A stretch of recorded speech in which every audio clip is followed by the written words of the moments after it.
Ron Harris here from MuscularDevelopment.com. Coverage of the Tampa Pro brought to you by High-Tech Pharmaceuticals. We just wrapped up the final class of judging, which was 212 bodybuilding, and this was the breakout star of the 212 show this year, for sure, Bo Lewis. Bo, so much improvement since last year.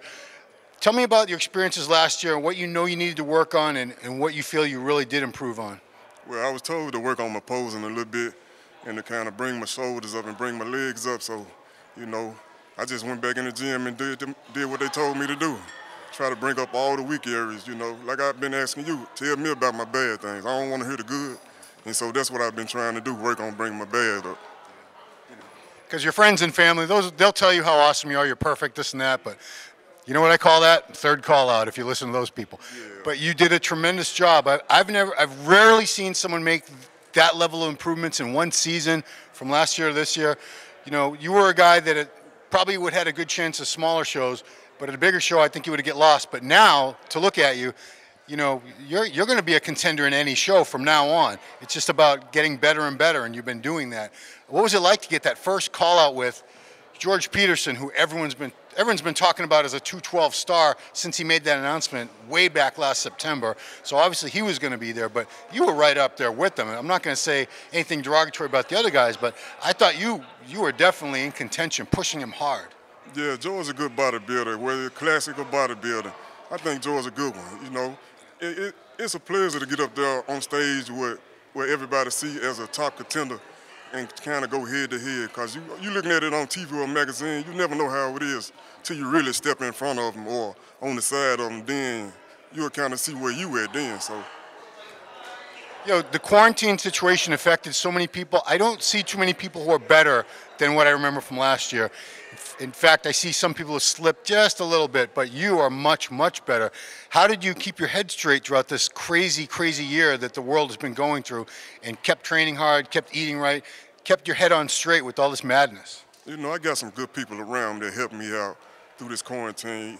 I was talked to a lot, you know, in and out the gym and whatever, you know, like on the phone, people get encouraging me. So, you know, that quarantine, it didn't break me, but it kind of slowed me down a little bit. But, you know, bodybuilding, if you ain't in the gym and you used to doing bodybuilding, it's messing with your mind. And that's why I say I'm glad I got the people around me to continue to push me in and, you know what I'm saying, let me know about myself. You know, the show's not over. Obviously, we're going to have the finals in a few hours. But knowing you were in that first call out and they had you right next to George and everything, I mean, do you have a new confidence knowing that, you know, you're coming up in this sport fast? Yeah, you know, I ain't never trained for a top 5 finish. I ain't never put that in my mind since I first started doing bodybuilding. I'm going to just go to a show and see how I place them. No, it ain't no different from this. So I'm coming to Tampa Pro and I'm looking to win. That's just plain and simple.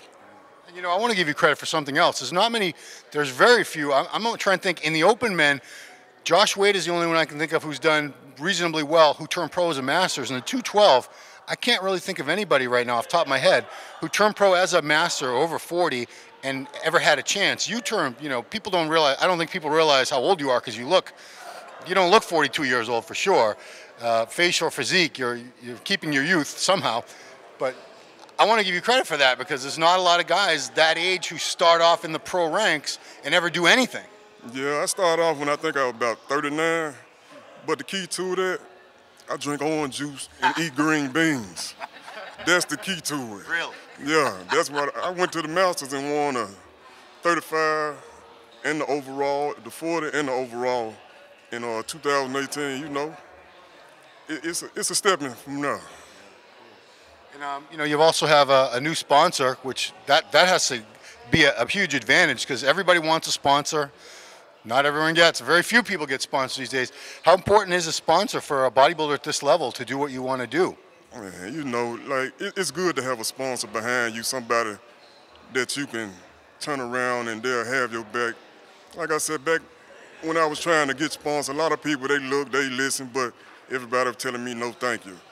But, you know, I've been talking to PJ probably about 2.5 years now, and a lot of people don't know that though, but PJ been taking care of me for a minute now. So, you know, he finally told me, like, listen, let's go and get with it. And I appreciate him for doing that when a lot of people weren't willing to take a chance at me. they look at me, oh, my name ain't on there, I ain't got a lot of followers. I ain't knocking nobody, but it's just the reality of what it is. Yeah. You know, it's kind of, I don't want to say sad, but it has become a game of almost how many followers do you have versus what else you bring to the table, what kind of physique, what kind of heart, you know, attitude and all that. Sometimes these companies just look at how many followers and that's it. But, you know, you're getting a good following. You're actually, you're hearing your name more and more all the time. You know, it's cool to see someone who, a couple of years ago, literally nobody knew who you were. Nobody. Like who? Dektrick? What? Bo? What? No. Who was that guy? Yeah. I mean, I guarantee you after this season, for sure, everyone's going to know your name. Yeah, because you know one thing, I got MD, Muscular Development, shooting me, so y'all can't help but to see me now.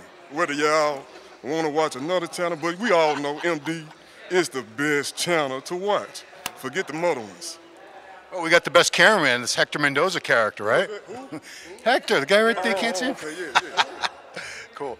Well, Bo, I want to wish you good luck. I don't think you need luck at this point. It's almost over. We just got a couple more hours to wait it out and see how it all goes down. But congratulations. You look fantastic. Like I said, very few people actually listen and take the criticism and make those changes and look so much better, but you've done it. So, and I don't think you're anywhere near done yet. I think you're about this much of what we're going to see the full potential, that tip of the iceberg. A year or two from now, I think we're going to see something spectacular with you. Yeah, you know, like I said, I listen to the advice of the ones who've been around, like you and Hector. Y'all know what y'all done seen and looking for. So I kind of, well, I ain't gonna count. I listen to y'all advice because y'all know what it is. That's why I always like to ask y'all. So if y'all see something about my physique, then y'all know I need to correct. Trust me, I'm gonna get up on it and correct it to the best that I can.